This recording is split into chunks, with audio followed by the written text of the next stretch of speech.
আসসালামু আলাইকুম। কৃষি এগ্রো নার্সারির পক্ষ থেকে আপনাদের সবাইকে স্বাগতম।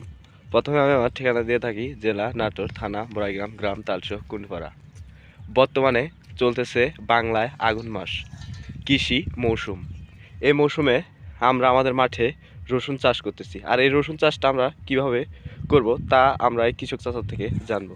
আসসালামু আলাইকুম। ওয়ালাইকুম আসসালাম।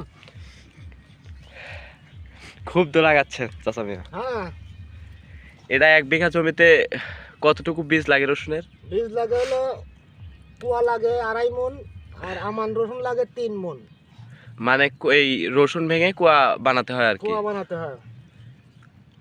এটা হাতকে কিভাবে লাগাচ্ছেন? এক হাতে কয়টা করে রসুন হাতে লাগাচ্ছেন? 6টা, এবং একটা থেকে আরেকটা দূরত্ব 4 আঙ্গুল। 4 আঙ্গুল, এভাবে আপনারা এই জমিতে রসুন লাগাচ্ছেন। আর এটা জমি প্রস্তুত করতেছেন কিভাবে, মানে কি কি সার দিচ্ছেন? টিএসপি, পটাশ, জিপ, দানাদার এগুলো দিয়ে বীজ গাড়তেছি। ও, এই শক্ত মাটিতে লাগানোর পরে কি এই ঢেকে দিতে হবে? হ্যাঁ, ঢেকে দিতে হবে। এই যে বিচুলিগুলো দেখতে পাচ্ছেন, এই বিচুলিগুলো দিয়ে আমরা এখনই ঢেকে দেবো লাগানোর পরে। যদি আপনারা রসুনের বীজ নিতে চান অবশ্যই আমাদের নাম্বারে যোগাযোগ করবেন। আসসালামু আলাইকুম।